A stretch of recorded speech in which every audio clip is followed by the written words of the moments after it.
Hi guys, welcome. My name is Vimal. First of all, I'd like to thank EDUP for inviting me over. So today I'll be given the opportunity to share my opinion about a very trending topic, which is cryptocurrencies. Is it the future of the payment? All right. A little bit about myself. My name is Vimal Selvamany. I'm the co-founder of Cryptocurrencies, which is a e-commerce store based on crypto. I will be running by more about it later. Personally, I'm a front-end web developer and I'm an e-commerce builder. I also have a HRDF speaker in web development and in e-commerce. And naturally, I'm an enthusiast in cryptocurrency and blockchain. So, what is CryptoBellies, you may ask? So, CryptoBellies basically it's a brand that we are forming in the community that is a social club for all crypto lovers. Primarily speaking, we are an e-commerce store that is based out of the necessity of the cryptocurrency industry, where we have swags, a lot of merchandising, wallets, hardware wallets, which is very much essential in the crypto ecosystem, where we represent 6 to 7 of the world's biggest brands such as Ledger, Cool Wallet, Elipel, Trezor, SafePal, and so on, and also community where we do represent Malaysia to start with, where we build communities and we also have brand engagement to ensure that the growth of the crypto community in Malaysia is very widespread and is given the right information to the people. So one of the two biggest thing that we have noted, we are just about 2 years old right here in Malaysia. So for the past 2 years, we have been nominated as one of the unique and fastest growing e-commerce brand by SIDEC, which is the Selangor Development Board, Economic Development Board. So this year as well, we are proud to say that 2 years in a row, we have been given the Merchant Award for it. So let's go straight to today's topic, what I'm here for, payments. So let's start to say what is payments to begin with. So the basic definition of payments is basically a voluntary tender of money or equivalent of things from one party to another party for the service that they have rendered, correct? So which means if I have done something to you, you owe me a payment, and then that is where you constitute it as payment. So there are many types or method that a payment can be transferred. All right. So we all know the most famous one, which is cash, which if history were to be begin, it's there. It's been there since the 11th century by the Chinese emperors back then. And then you have check, which is more of a paper which guarantees you the payment, which involves banking ecosystem to come in. And then moving forward, obviously, we saw the growth of plastic cards, all right, money cards, which started with the credit card and then eventually the debit card.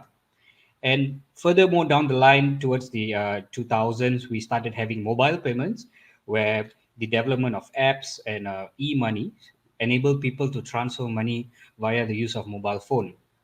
And then we also have what is known as electronic bank transfer, which theoretically speaking has been around for ages, but it has gone into leaps and bounds of technology only during the 80s, primarily due to the boom of the internet. All right. And then we arrive at where we are going to be talking a lot of things today, which is cryptocurrency. So is it the future of payments? Where does it go? And where are we right now? So let's see, first of all, what constitutes as a good payment requirement. What is considered as a good payment method or good requirement? There are many out there, but I would just like to pinpoint a few here. So number one, obviously, is the trust and safety of it. All right. So because payments, it involves monetary value, there need to be trust and safety between the payer and the payee, or in this case, the merchant and the supplier, the merchant and the buyer. All right. Speed. So obviously, all of us would like to have speed in our payment from receiving and also giving. All right. And then you have fees, which is a very important thing here, where if there are intermediaries involved in these payment systems, there are fees involved due to the service that they're offering. So the lower the fees is, I'm sure it will be beneficial to the sender, or also there's a lower service fee for the merchant side of it. They'll be happy to accept the payment. All right. And one thing we should not discount out is also the ease of execution. Um, Honestly speaking, current methods of payments are quite easy. If it's cash, all you need to do is have cash in your hand. You can pay it over the counter. where you have credit card or debit card. It's just a matter of tapping it. And then bank transfer is about logging into your internet. You can just log in, make a few transfers, and it's good to go. Another thing that a lot of people that it happens in the background that you don't look is basically a double spending elimination. So basically, what is important when a payment happens or a transfer of money happens is we have to ensure that that money is not reused again. All right. So that is where the double spending elimination comes in. So what I'm trying to say basically is if I have a 100 ringgit note and I were to pass it over to a merchant due to his service, that 100 ringgit note must be moved from me to that person. Not only the value, but it has to be moved. So there's a lot of topics around this because currently when you see payment methods that uses database based record keeping, all right, monetary values are added through a database, which are kept recorded through a database.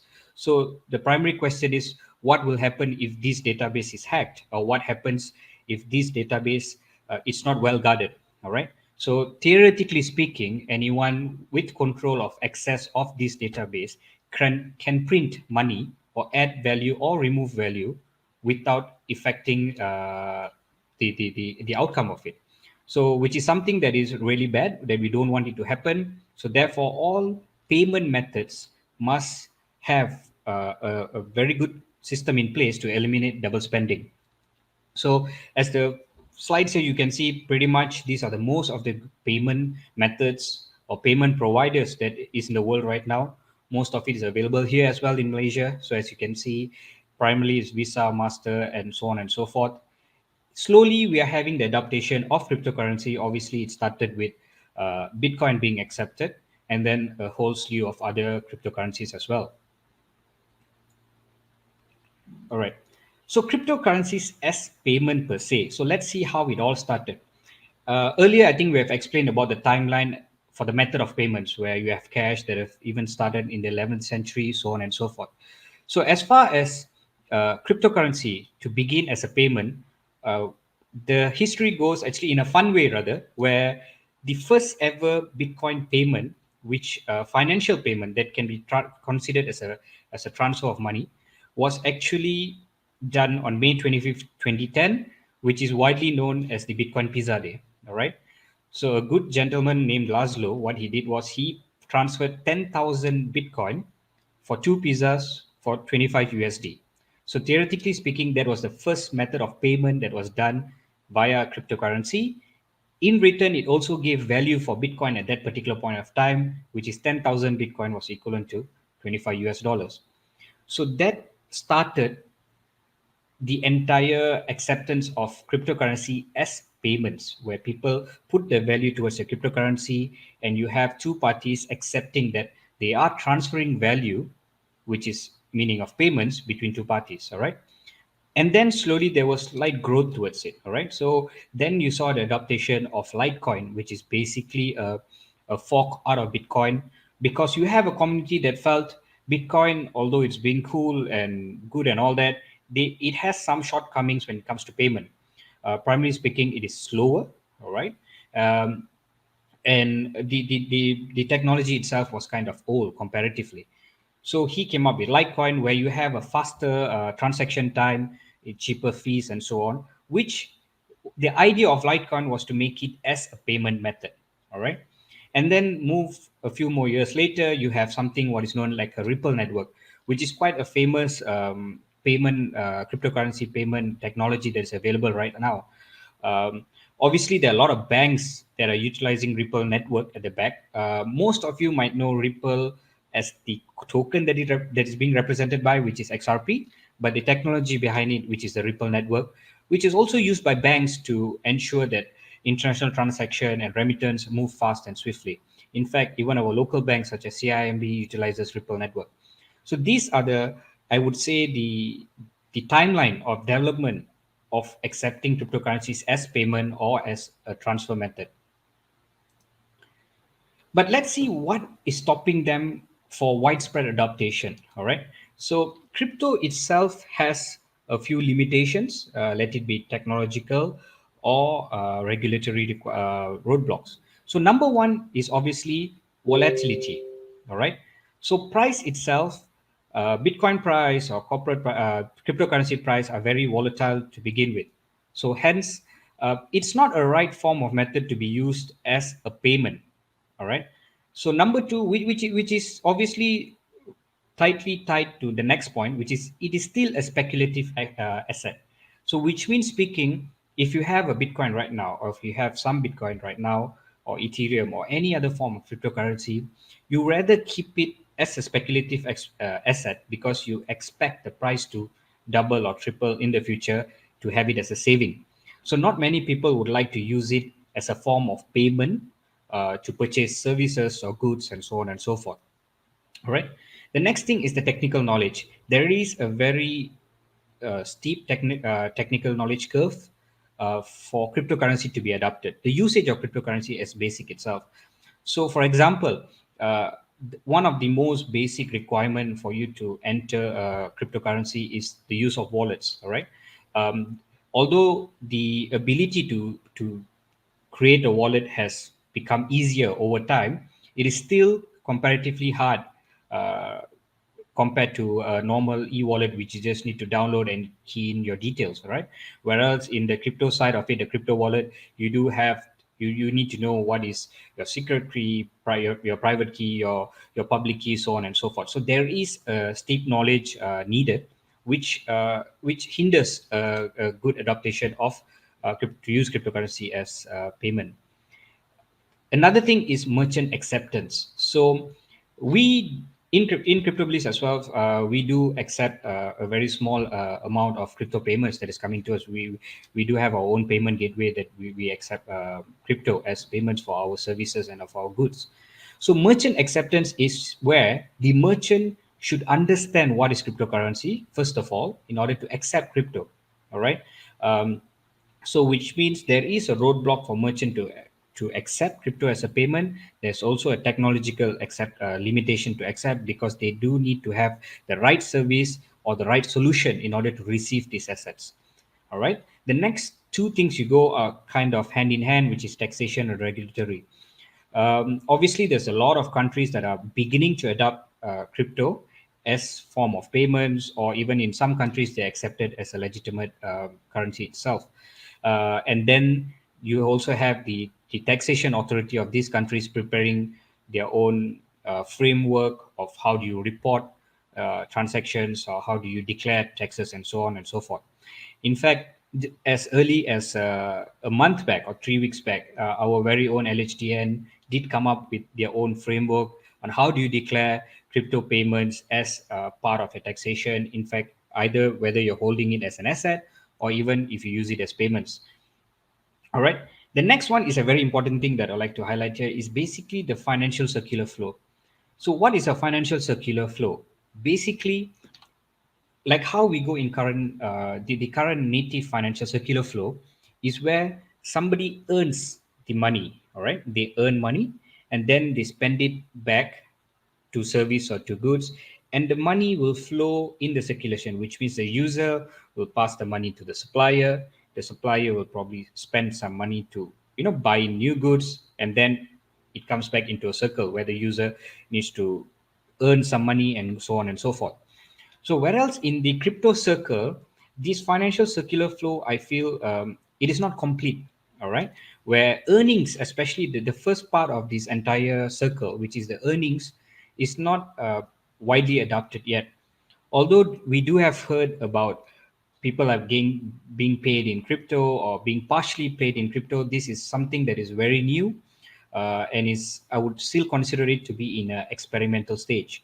So therefore, when people don't earn in crypto, they can't spend in crypto, and then that also ties back to the earlier point where even they do earn in crypto, they still keep it as a speculative asset because they want the value to go higher.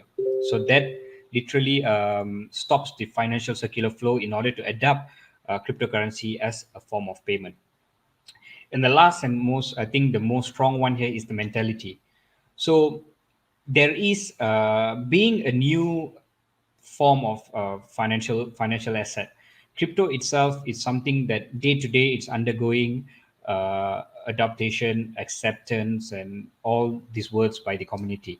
So it will take some time for people, first of all, to understand crypto, to adapt crypto before it is part of a financial circular flow, which in return will complete the flow, and then they will accept crypto as a form of payment. So all these, I feel, it is a certain level of roadblocks, but nevertheless, I think most of these have been have been discussed at a very high level, and they are slowly being reduced as a roadblock, which will obviously will pave way for crypto adaptation or crypto payments adaptation uh, to be accepted widely soon. So on the hindsight of it, let's see what are the adaptation advantages if people choose to have cryptocurrency as a form of payment. So number one is speed. All right. So as you know, the underlying technology of any form of crypto is the blockchain, where they do vary among the technology stacks of each of this blockchain, but most of them have speed. You're talking about seconds, if not minutes, as worse. All right. So uh, compared to local our regular our current financial flow system, this speed is very fast. So therefore, there is one major advantage when it comes to payment, because as I've said previously, one of the requirement of a good form of payment is speed. Second, and most importantly, is reduced fees and foreign exchange costs. Okay, let's look at this, because almost all of current payment systems, they have an intermediary service. So where you have companies like Master or Visa, or on an international transfer, you have what is known as a SWIFT. So they act like a middleman, where where they act like a middleman, where they are guaranteeing this payment between two parties. So in order to give this service, obviously they do have a service charge, and there is a fluctuation of FX costs in between. So these costs, I think we have seen it vary anywhere between 2 to 4%, even upwards of to 20%. Any good payments, let it be the buyer or a receiver, you would like to have this reduced. All right. So in cryptocurrency, you are technically removing the middleman, or you're removing the intermediary parties, where this transaction can go directly from the buyer all the way to the seller, and all you need to pay for is theoretically only the gas or the network fee that is incurred based on the technology that you use. So, for example, if you're using the Ripple network to make payment, it's almost negligible. All right. Same thing goes with Litecoin.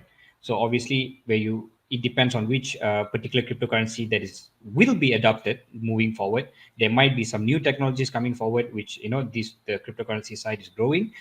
These fees and FX costs will definitely be tremendously reduced going moving forward. The third one is technological leap.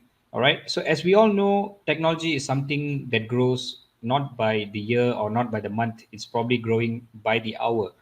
So with newer technology being introduced, with better technology being introduced, there will be more solutions available in order to adapt cryptocurrency as a payment. A simple thing can be noted. A few years back, you don't have any front end interface, or you don't have any apps to accept crypto as a payment, whereas it's just as basic as two different wallet address, and then you need to send the payment from wallet A to wallet B.